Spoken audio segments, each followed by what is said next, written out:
Hello guys, செட்டிநாட்டு காளான் gravy எப்படி வைக்கிறதுன்னு வாங்க பார்க்கலாம்.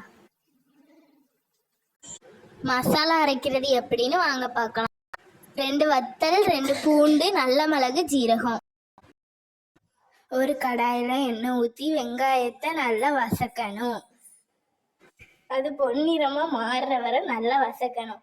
கூட தக்காளி, அப்புறம் தேங்காய் போட்டு நல்லா வசக்குங்க. அப்புறம் அதை ஆற வச்சிருங்க. நல்லா வசக்கிட்டு தயார் பண்ண மசாலா பொடியை போட்டு உப்பும் கொஞ்சம் போட்டு வச்சுக்கலாம்.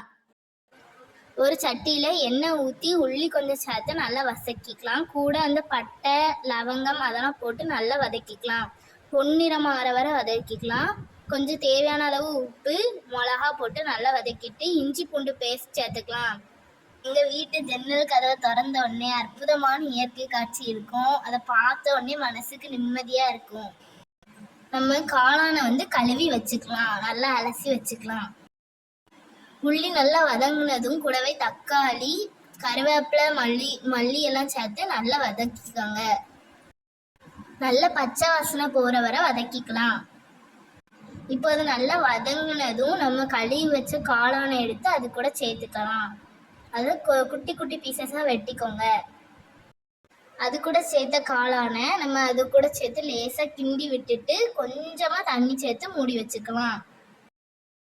இப்போ நம்ம ஆற வச்ச தேங்காவை அரைச்சி எடுத்துக்கலாம். இதை அரைக்கிறதுக்கு ஒரு மிக்சி ஜாரில் சேர்த்து கொஞ்சமாக தண்ணி விட்டு அரைச்சோம் அப்படின்னா இந்த மாதிரி அழகான கன்சிஸ்டன்சி கிடைக்கும். அப்புறம் நம்ம அதை அந்த குழம்பு கூட சேர்த்துக்கலாம்.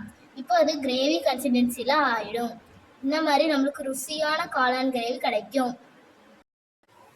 இது காளான் கிரேவியாக இருந்தாலும் காளான் டேஸ்ட்லேயே இருக்காது, மட்டன் டேஸ்ட்டில் இருக்கும். எல்லோருக்குமே ரொம்ப பிடிக்கும். Bye guys.